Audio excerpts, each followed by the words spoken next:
তখনও ভাঙেনি ঘুম এই প্রান্তরে। রাতভর শিশিরের ঝরে পড়া শেষে দিগন্তের বুকে আড়মোড়া ভেঙে উকি দিচ্ছে যে নতুন ভোর, তার জন্য কত দীর্ঘ অপেক্ষা।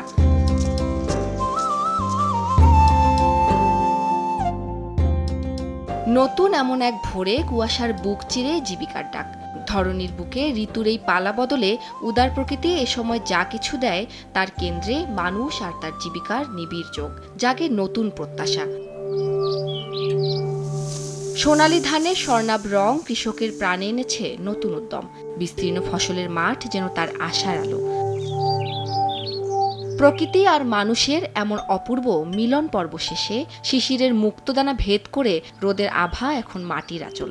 আসছে শীতের দিন, মৃদু রোদ গায়ে মেখে এবার শব্দে শব্দে গাঁথা হবে নতুন অনুভূতির মালা। আলার সময় যাইয়া রাত পনে উঠলি না রস রস দে মুড়িটা খাইয়া হয়ে গেছি।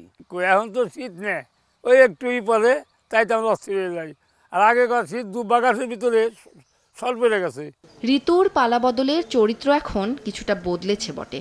জলবায়ু পরিবর্তনের চোখ রাঙানি স্পষ্টত কুয়াশাবৃত প্রকৃতির রূপেও এনেছে পরিবর্তন। তবে গ্রামীণ এই যাপনে তা কোনো বাদ সাধেনি।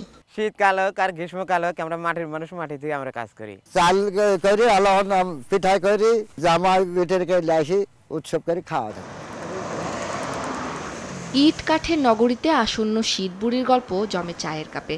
ব্যস্ত শহরে শীত আসে নীরবে, কেবল স্মৃতির পাতায়। রিক্ততার সুরি যেন ধুলো ধুলো এই শহরের একরত্তি শীতের কাব্য। ভোর রাত্রে হইলে আব্বা নামাজ পড়ে বলতে যে পড়তে বসো, তখন ল্যাপের ভিতর থেকে বাইরে হতে ইচ্ছে করতো না, এত শীত। গ্রামে গেলে নানিরা মামিরা যে পিঠা বানায় উদযাপন হইতো শীত, সেটা আর এখানে পাওয়া যায় না। রাস্তার ধারে কোনো পিঠার দোকানে আমাদের শীত উদযাপন হয়। মানুষের শরীর ও মন যদিও বলে দিচ্ছে শীত আসছে, আবহাওয়াবিদরাও জানালেন এবার শীতের দেখা মিলবে বেশ আগে ভাগেই। আমাদের যে প্রেডিকশন সে অনুযায়ী জানুয়ারি মাসে হয়তো কোথাও কোথাও তীব্র শৈত্যপ্রবাহ হওয়ার সম্ভাবনা আছে। শুষ্কতা ও রুক্ষতার প্রতিমূর্তি ধরে শীতের আগমন ঘটলেও অধিকাংশ বাঙালির পছন্দের ঋতু শীত।